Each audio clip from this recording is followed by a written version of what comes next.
அப்படி 1ஆம் கிளாஸுக்கு 1 ரூபா, 2ஆம் கிளாஸுக்கு 2 ரூபா, 3ஆம் கிளாஸுக்கு 3 ரூபா, 4ஆம் கிளாஸுக்கு 4 ரூபா, அப்புறம் 5ஆம் கிளாஸு நேராக ஸ்கூலுக்கு படிக்கிறதுக்கு போகணும். அந்த காலத்திலேயே வந்து ஒரு மேத்ஸில் ஜீனியஸாக இருந்தவர். நான் பல இடங்களில் இந்த கதை சொல்லியிருக்கேன். எங்கள் பசங்க கோச்சிக்குவாங்க, இது எங்கே போனால் இதே சொல்லிட்டுங்களான்னு. இருந்தாலும் பரவாயில்ல, மன்னிச்சுங்க, இங்கேயே சொல்கிறேன். ராம்ஜியாக சொன்னால் சந்தோஷமாக இருக்கேன். காலரைக்கால் காசுக்கு 4 கத்திரிக்காய், 1 காசுக்கு எத்தனை கத்திரிக்காய்? இப்போ நான் சொல்கிறீங்களா? காசு வச்சுருக்கேன், ரெடியாக காசு வச்சுருக்கேன் சொன்னீங்கன்னா அது பாருங்கள், 1000 ரூபா கொடுக்குறேன். இப்போ வரும்போது அப்படி டோட்டல் பண்ணி பார்த்தேன், 365 ரூபா 50 பைசா. எனக்கு வந்து எஸ்எஸ்எல்சி முடிக்கிறதுக்கு நான் செலவு 365 ரூபா 50 பைசா. இப்போ கார்த்தி பையனை ஃப்ரீ கேஜ் சேர்த்து கொடுக்க 2.5 லட்சம் ரூபா கேட்குறாங்க. கற்பனை பண்ணி பாருங்கள். பைத்தியம் முடிச்சுதான் நினச்சி பாருங்க.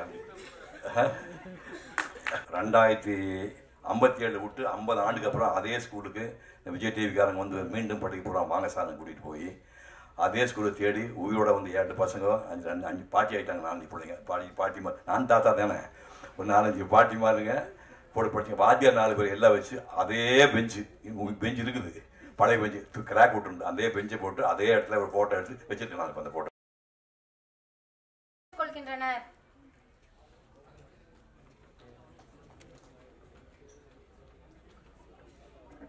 மெக்கானிக்கல் இன்ஜினியராக பணியாற்றி வரும் விஜயபாஸ்கர் விஜய் அவர்கள் அகரம் நடத்தி வரும் யாதும் இதழில் எழுதி வருகிறார்.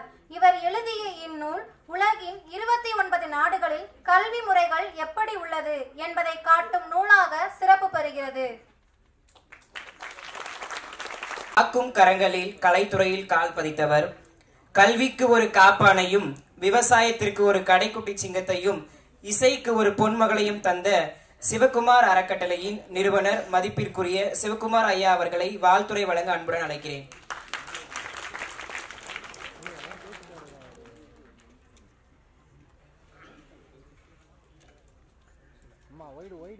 கிட்டத்தட்ட நிகழ்ச்சி முடிஞ்சிடுச்சுன்னு நினைக்கிறேன். இனிமேல் நாங்கள் 3 பேர் பேசுறதுக்கு என்ன இருக்குன்னு நான் யோசனை பண்ணேன். ரொம்ப கனமாக 2 விஷயம் சொல்லிட்டாங்க. அது கொஞ்சம் ரிலாக்ஸ் பண்ணுறதுக்காக நான் வேறு மாதிரி ஒரு ஃபார்மேட் எடுத்துக்கிறேன். இந்த குழந்தைகளில் கிட்டத்தட்ட 80% வந்து நீங்கள் என்னத்தான் ரோல் மாடலாக எடுத்துக்கணும்.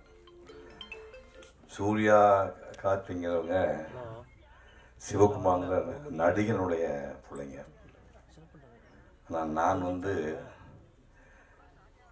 ஒரு ஏழை தாயினுடைய மகன். இப்போ நீங்கள் நிறைய பேர் சொன்னீங்க, அப்பா இல்லை அம்மா இல்லை சொன்னீங்க. அந்த மாதிரி நான் பிறந்த போதே என் தந்தையார் இருந்து விட்டார். எங்கள் அப்பா என்ன கலர்னு எனக்கு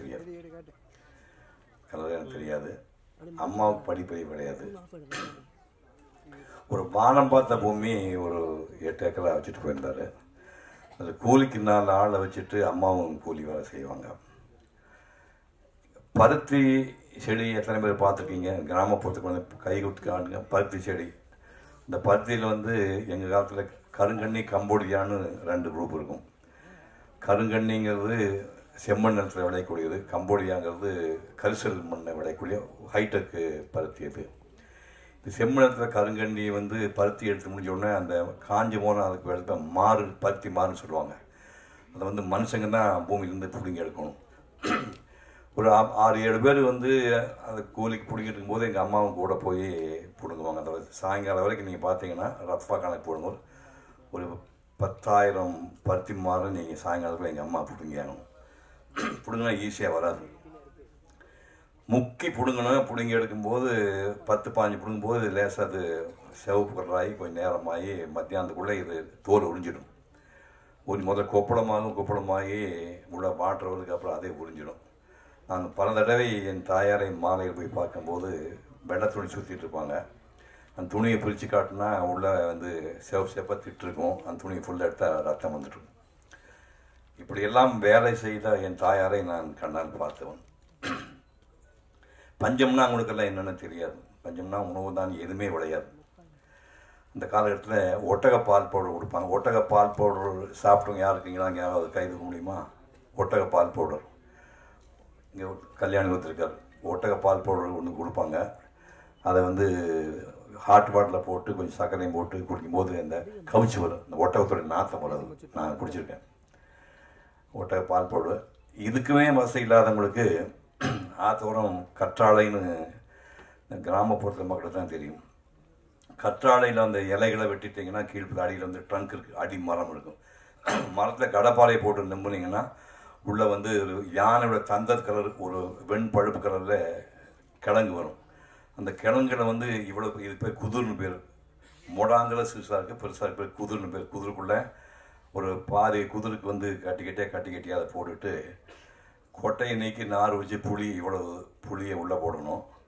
அதுக்கப்புறம் கருப்பட்டி வந்து தட்டி ஒரு 10-20 கருப்பட்டி பட்டு அதை தட்டி உள்ளே போடணும். போட்டு ஒரு பாதி குதிரைக்கு தண்ணி ஊற்றி 24 மணி நேரம் இறைச்சிங்கன்னா அந்த பழுப்பு கலரில் உள்ள அந்த கிழங்குல வந்து இந்த புளியோட எசன்ஸும் கருப்பட்டி எசன்ஸ் சேர்ந்து திருநெல்வேலி அல்வா கலர் இருக்கும். இதை வச்சு பார்த்தீங்கன்னா திருநெல்வேலி அல்வா மாதிரியே இருக்கும்.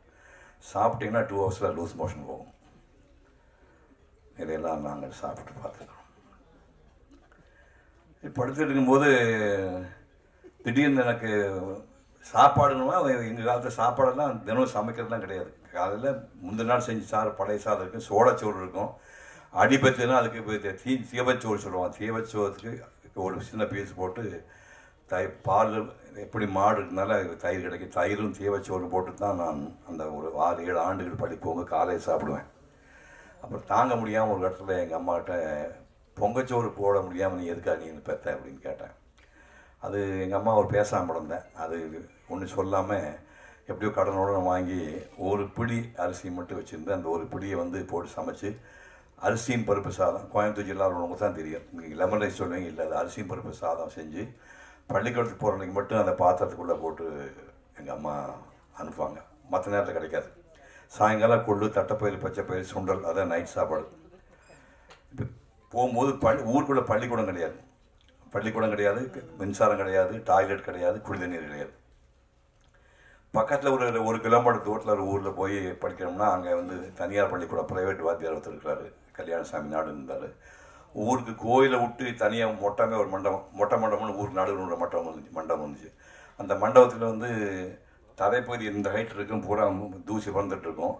ஸ்கூலுக்கு வர வழியில் வந்து மாடு சாணம் போட்டுருந்தேன். சாணத்தை வந்து ஒரு கூடையில் நாங்கள் அள்ளிட்டு வந்து அதை அப்படியே கரைச்சி விட்டு முதல்ல சாணம் போட்டால் சாணத்தில் புகை வரும்.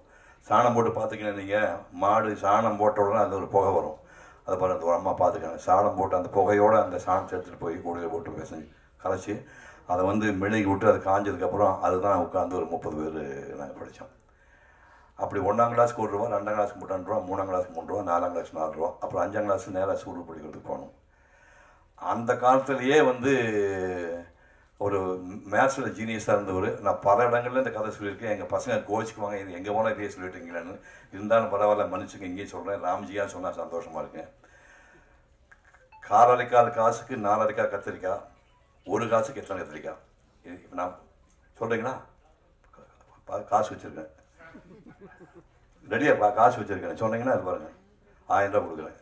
காலைக்கால் காசுக்கு 4 அரைக்காய் கத்திரிக்காய், 1 காசுக்கு எத்தனை கத்திரிக்காய்? இந்த கணக்கெல்லாம் 4 வயசுக்குள்ளே போட்டு 4ஆம் கிளாஸில் முடிச்சுட்டு அப்புறம் அங்கே போனோம். அங்கே போனோம்னா 6, 7, 8க்கு 2.25 ரூபா ஃபீஸ், 9, 10, 11க்கு 5.25 ரூபா ஃபீஸ். இப்போ வரும்போது அப்படி டோட்டல் பண்ணி பார்த்தேன், 365 ரூபா 50 பைசா. எனக்கு வந்து எஸ்எஸ்எல்சி முடிக்கிறதுக்கு நான் செலவு 365 ரூபா 50 பைசா. இப்போ கார்த்தி பையனை ப்ரீகேஜி சேர்த்து கொடுக்க 2.5 லட்சம் ரூபா கேட்குறாங்க. கற்பனை பண்ணி பாருங்க, பைத்தியம் முடிச்சுதான் நினச்சி பார்க்குறேன். 365 ரூபா 50 பைசாவில் நான் ஸ்கூல் பையனில் முடிச்சிட்டேன். அங்கே ஒரு கிளைமாக்ஸ் வந்தது. எஸ்எஸ்எல்சி படிக்கும்போது அம்மா பழக்கம் போல் காடுகளில் வேலை பார்த்துட்டு இருக்காங்க. 5.25 ரூபா ஃபீஸ் மாதத்துக்கு கட்டியாச்சு, மந்த்லி ஃபீஸ் கட்டியாச்சு. ஒரு வாரம் கழிச்சு தலையை சொல்லிச்சு, என்னடான்னு கேட்டாங்க. 11 ரூபா 50 பைசா. இது என்ன இளவு அப்படின்னாங்க. இது வந்து பப்ளிக் எக்ஸாம் எழுதணுமாம்மா, பொது பரீட்சையாமா, அதுக்கு உயர் எடுத்துருவா நீ அப்படி கொடுத்து அதுக்கு ஒரு 11 ரூபா 50 பைசா பேர டிக்கெட் கொடுத்தாங்க. பேங்க்கெல்லாம் கிடையாது, சட்டிக்குள்ளே வந்து ஒரு மஞ்சள் துணி சுற்றி வச்சுருப்பாங்க, அதை எடுத்து 50 கொடுத்தாங்க. அப்புறம் ஒரு வாரம் கழிச்சு போய் பின்னாடி கை கட்டி நின்னேன். இப்போ என்ன மாப்பிள்ளை வந்து நிற்கிற என்ன விஷயம் அப்படின்னாங்க. இல்லை, இந்த 6, 7, 8, 9, 10, 11 இந்த 5-6 வருஷம் படித்தா பசங்க ஒரு 20 பேர், பொண்ணுங்க ஒரு 5-6 பேர், பள்ளிக்கு டீச் பண்ண வாத்தி ஒரு 6-7 பேர், ஒரு ஸ்வீட்கார காப்பியோட ஒரு குரூப் ஃபோட்டோ ஒன்று எடுத்துக்கணும். 5 கொன்னே போடுவேன். 5 குழந்தைங்க வந்துச்சு, ஒன்றா செத்து போச்சு. ஒரு பையன் செத்து போச்சு, பொண்ணு செத்து போச்சு, ஒன்றா பிள்ளைகள் செத்து போயிட்டான். ஒரு பொண்ணு 5ஆவது குழந்தை கொன்னே போடு பையன், என்ன பரவாயில்ல, நான் பேசாமல் வந்துட்டேன். அன்னைக்கு போய் அந்த எல்லாரும் போனாங்க. என்ன மாதிரியே கூட படிச்சவங்கள நான் எப்பவும் 4th ரேங்க் தான், விட மாட்டாங்க. ராட்சச பயிலுக்கு முன்னாடி 3 பேர் விடவே மாட்டேன், என்ன முக்குனாலும் விட மாட்டாங்க. 4th ரேங்க் தான் கஷ்டப்பட்டு படித்தேன். அந்த 1, 2, 3லேயும் 2 பேருக்கு வீட்டில் கையில் காசு கொடுக்கல. ஒரு 3-3:30 மணிக்கு எல்லாம் பெஞ்செலாம் போட்டு அடி பண்ணிட்டாங்க. நான் 3 பேர் வெளியே போகிற பையன் தூக்கி தோட்டு போட்டு எங்கடா போகிறீங்க நாங்கள் வீட்டுக்குண்ணா குரூப் ஃபோட்டோ நாங்கள் அது காசு கொடுத்தவங்களுக்கு அப்படின்னா, ஓ காசு கொடுக்கலையோ அப்படின்ட்டு பரபரப்பாக ஃபோட்டோவில் நின்று போனாங்க. அது கேவலமாக இருக்குது அப்படின்னு நம்ப மாட்டேங்க. எங்கள் குரூப் ஃபோட்டோ யார் வீடு இருந்தாலும் நான் பார்க்க மாட்டேன். இப்போ எங்கள் குரூப் ஃபோட்டோ வச்சுருந்தா நான் எனக்கு கண்டு இட்டேன். குரூப் ஃபோட்டோ பார்க்க மாட்டேன், நம்பவே மாட்டேங்க. 50 ஆண்டுகள் வந்து நான் குரூப் ஃபோட்டோவை பார்க்கவே இல்லை. இப்போ நான் வந்து எங்கள் காலத்தில் இப்போ டிஜிட்டல் கேமரா வந்துடுச்சு. நான் வாழ்ந்த காலத்தில் வந்து ஃபிலிம் தான் இருந்தது. 192 படங்கள் நடிச்சு. ஆனால் எங்கள் புறமே டிஜிட்டலில் கிடையாது, ஒரிஜினல் ஃபிலிம் போட்டு தான் வந்திருக்கேன். இன்னைக்கு கணக்கு போட்டு பார்த்தீங்கன்னா ஒரு 4-5 கோடி ஃப்ரேமில் இந்த முகம் இருக்குது. அந்த 5 ரூபா ஃபோட்டோ கிடையாது. ஏதோ உங்களுக்கு கைதட்டுக்காக சொன்னீங்க. இப்போ எவ்வளோ நெஞ்சில் வலிக்கு நினச்சி பாருங்க. அந்த 5 ரூபா ஃபோட்டோ எனக்கு வாங்கி எடுக்க முடியல. அப்புறம் காலம் எப்படி கேள்வி பண்ணுச்சுன்னா, அதுக்கப்புறம் இப்போ 2057 விட்டு 50 ஆண்டுக்கு அப்புறம் அதே ஸ்கூலுக்கு விஜய் டிவிக்காரங்க வந்து மீண்டும் படிக்க போகிறான் வாங்க சார்னு கூட்டிகிட்டு போய் அதே ஸ்கூலை தேடி உயிரோட வந்து 7 பசங்க 5 பாட்டி ஆகிட்டாங்க. 4 பிள்ளைங்க பாட்டிமார். நான் தாத்தா தானே, ஒரு 4-5 பாட்டிமாருங்க போட்டு படிச்சுங்க. வாத்தியார் 4 பேர் எல்லாம் வச்சு அதே பெஞ்சு இருக்குது, பழைய பெஞ்சு கிராக் விட்டுருந்து அதே பெஞ்சை போட்டு அதே இடத்துல ஒரு ஃபோட்டோ எடுத்து வச்சுருக்கேன். நான் இப்போ அந்த ஃபோட்டோ வச்சுருக்கேன். அதுக்கப்புறம் என்ன பண்ணேன்னா, ஒரு சிஇஓ அதிகாரி சொன்னார், கவர்மெண்ட் பள்ளிக்கு காசு யாரும் கொடுக்க மாட்டாங்க. கல்யாணி சார் தெரியும், ப்ரைவேட் பள்ளிக்கு நிறையா கேபிட்டல் ஃபீஸ் வாங்குவாங்க, கவர்மெண்ட் பள்ளிக்கு காசு கிடைக்காது. நீங்கள் படித்த பள்ளி உங்கள் மாதிரி முக்கியமான நீங்கள் தத்தெடுத்துட்டா அந்த பெரிய புண்ணியம் கிடைக்கும்னாங்க. அந்த வினாடியே இந்த பள்ளியை தத்தெடுத்துக்கிறோன்னு சொல்லி தத்தெடுத்து ஊரா போய் 25,000 ஒரு மீட்டிங் கூப்பிட்டு 25,000 பில்லு நேரம் அவங்க ட்ரஸ்ட் கண்டு பண்ண சொல்லி நானே ரெடி பண்ணி இப்போ வந்து அந்த ட்ரஸ்ட்டில் வந்து 30 லட்சம் ரூபா சேர்த்து வச்சு 10 நாளைக்கு முன்னாடி இந்த பொண்ணு எங்கடா ப்ரைஸ் வாங்கிச்சு. எங்கள் ஊர் பொண்ணுங்க இந்த பொண்ணு சூலூர் பொண்ணு இதான் இருக்குவாங்க. அந்த பொண்ணு வந்து ப்ரைஸ் வாங்கியிருக்கு. 1.5 லட்சம் ரூபா இன்ட்ரெஸ்ட் வருது. 30 லட்சம் ரூபா பேங்க்கில் போட்டு 14வது ஆண்டு பரிசு கொடுத்துருக்கேன். இதெல்லாம் எதுக்காக சொல்ல வரேன்னா, எங்கே பிறந்தேன் நீங்கள்லாம் என் மகள் பேரம் பேட்டியில் கிடையாது. நீங்களாம் நம்ம தான் ஒரே ரத்தம், நம்ம ஒரே ரத்தம். நீ நினச்சிங்கன்னா சிவகுமார் ஒன்றுமே இல்லை, சிவகுமார் சாம்பிள். நீங்கள் வந்து உங்களுக்கு இமயமலை இருக்குது, இமயமலை உங்களால் தொட முடியும். ஒரே விஷயம் கல்வி. அந்த ஒரு 11 பேர் படிக்க ஆரம்பிச்சு நான் ஒரு தந்தா ஒரு தெப்பு தேடி வழி வந்தேன். அந்த கல்வி தான் எனக்கு காப்பாற்றிட்டு. கல்வியும் ஒழுக்கமும் காப்பாற்றிப்பட்டு 68 வருஷம் ஆகுது. கை தூக்குங்க, காஃபி சாப்பிடலாம், கை தூக்குப்பா, 1 ரூபாய் இருக்க மாட்டீங்க, தூக்க பரவாயில்ல. 2 மணி கை தூக்குறானுங்கடா, அடடா அடா மகனே ராஜா, காஃபி வீட்டில் போட்டு தரலையா? அப்படி வா, போட்டு கொடுத்து சாப்பிடாம இருந்தா நீ பெரிய ஆளு பிருந்தாசாரி சொல்லியா? போட்டு கொடுத்து காப்பி 1058 அப்புறம் இது வரைக்கும் நாங்களுக்கு படல. அப்போ எதுக்கு நம்ம காப்பியே சாப்பிட்டேன்னா தண்ணி அடிப்போமா, மொத்த சமாதானம் பண்ணுவோமா? கல்வியும் ஒழுக்கமும் தான் உங்களை இமயமலை உச்சியில் உட்கார வைக்கும். நன்றி, வணக்கம்.